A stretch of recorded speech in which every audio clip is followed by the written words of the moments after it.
I actually want to go back to what you said about critical thinking and this concept of finding young people that have an imagination. I think you're Yeah. absolutely right.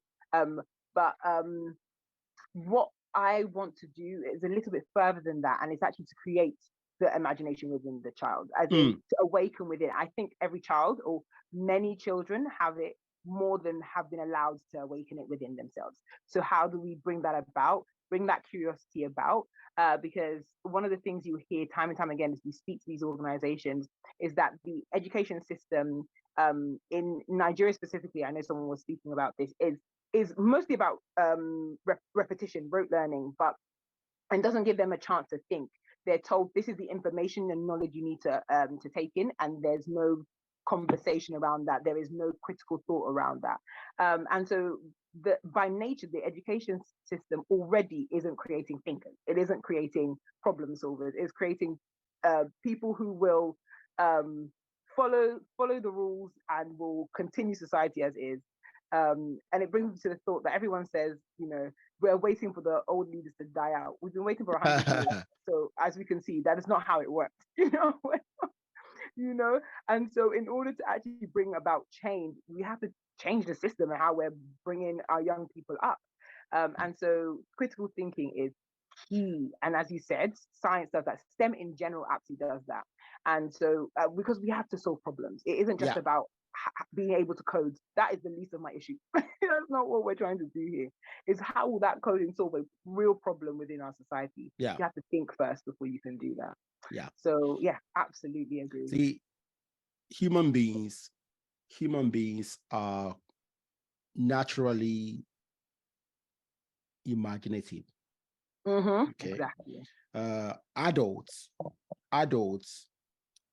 dull the imagination of kids by shutting them down. Right. Okay. I was lucky when I was a kid. My mother used to call me inquisitive monkey. That's because I ask 1,000 questions per minute. Wow. And luckily for me, I still do the same thing. See, when I was a teenager, my uncles were angry at my father that they were talking and I will be talking. And they tell him, why is your son sitting with us while we're discussing important things? I'm telling you the truth. Okay. I'm laughing because I've had a very similar and my father used to tell them that by the time I'm 15 years old, if I can debate with him, that he has failed. Okay. Wow. Yeah, that's what he said. But I will tell you, by the time I was 16, my father was angry at me because he couldn't stop me from debating with him. And I'll tell you this. I have the same issue because my daughter, one especially, is so argumentative that sometimes I just want to tell her to shut up. Oh gosh. But I know for the same reason my father didn't stop me, I can't stop her. Absolutely. It is now what am I saying? See, we stop adults stop kids from being imaginative by shutting them down. So the best way to continue nurturing the imagination of young kids is not to shut them down.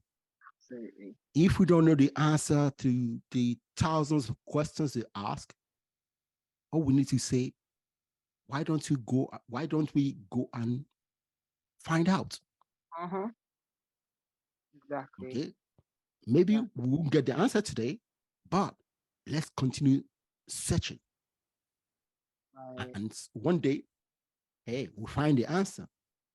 And that's what science does. Right.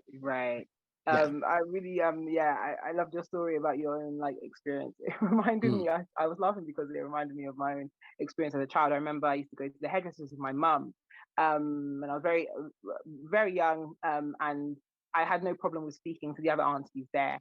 I remember one of them asking me, "How old are you?" As if to be like almost like she was offended that I had the girl to speak to her.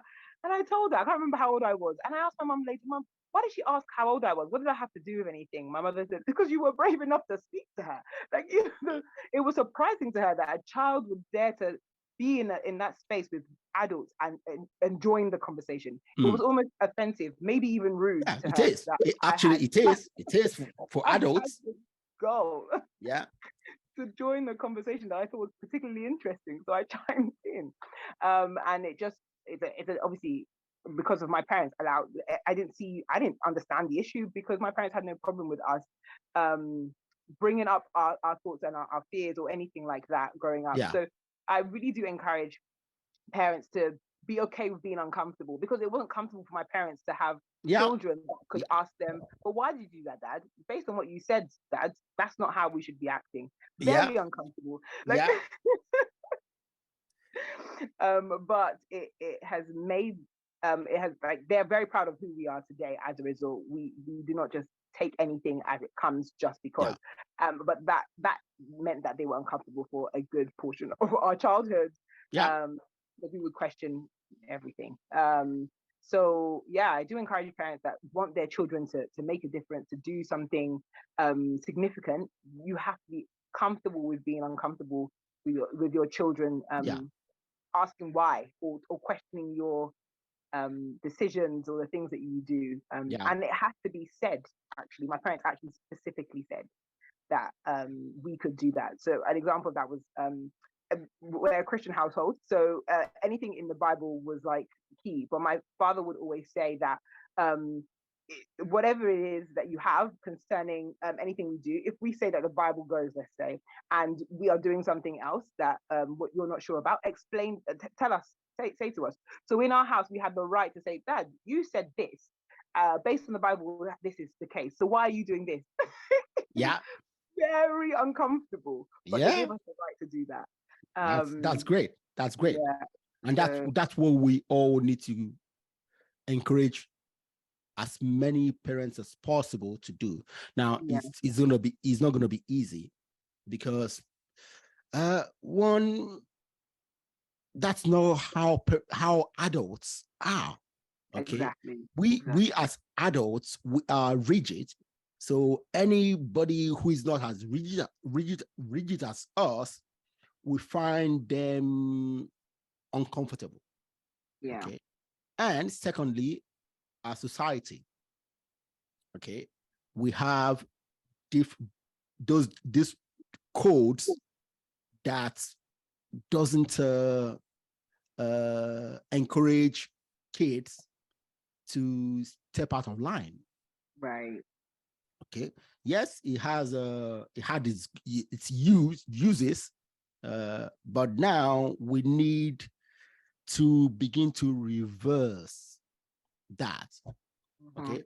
Yeah, it's gonna be, it's hard. It's a hard ask. A challenging. What you're asking is hard. Oh yeah, it's gonna be, because it's ingrained in culture. Yeah. I'll give the example. My brother had a summer job once within a space where kids come and play, right? And he used to do like the party.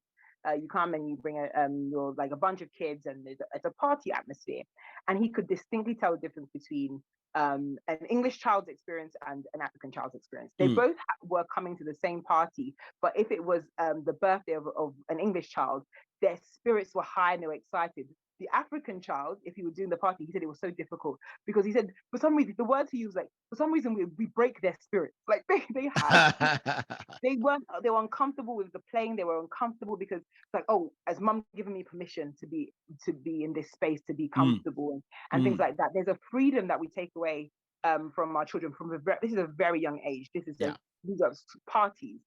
And to see it, and it stuck with me from that time that he said it, that there is the nature of the way we raise our children is such that they aren't allowed to go outside of the box. And if we want to create a society that is future thinking, we have to give them the permission to go outside of the box to think for themselves. Yeah. Now, having said that, we also see this is a dilemma. Right. We want to give them permission to explore, ask questions, to be critical thinkers. Okay. I'm African. Okay. Yes, my parents were not typical African parents. Okay. But I'm traditional. I know a lot of culture. Okay. Even though I don't always work according to that culture, I know what it is. Right. Okay? So I know when I'm getting out of line with the expected cultural norms. Right. Okay. So it depends on who I'm dealing with. I know this person would not allow this, so I stop. So what I'm saying is that even though we want our kids to express themselves and be free, I think we also need to teach them a little bit of culture so that they know when they are stepping out of line, and they know who they can and who they can't talk to or deal with this way. Absolutely. Okay. No, you're because right. I will tell you, there's a lot of good in our culture. Absolutely. You know. I agree. I think that the concept of culture isn't what we're trying to fight against here. It is an element that has, I wouldn't say, how do I explain it? It's not that it's reached the end of its life cycle, but it needs to be tweaked. That's what we're saying. But I don't believe we throw the baby out with the bathwater. I'm very pro like culture and traditions that make sense, that we have a reason for, not just because we're doing them for the sake of doing them. Agreed. So I'm Nigerian. I saw, for example, when I came here, when I realized that you were older than I was, I couldn't now refer to you. How do you know? Like, who told you so? No. These are the things that I have no problem with, because I understand that someone being older than you is someone to respect, and there's a particular way we approach them. There's nothing wrong with that. There's a reason for that, and I fully think things like that need to be preserved. It's not for us to now move to say everybody has to act like other parts of the world or whatever. That's not it. And actually, one of the key things that I was very clear about when starting Vemoye was that where we have to listen first before we bring about change. One of the first things we do every time we work with an organization, you lead the change by telling me what's happening first. I want to understand the cultural nuances, what is that is actually happening based on culture, not just based on we need to bring math, English, and we're bulldozing.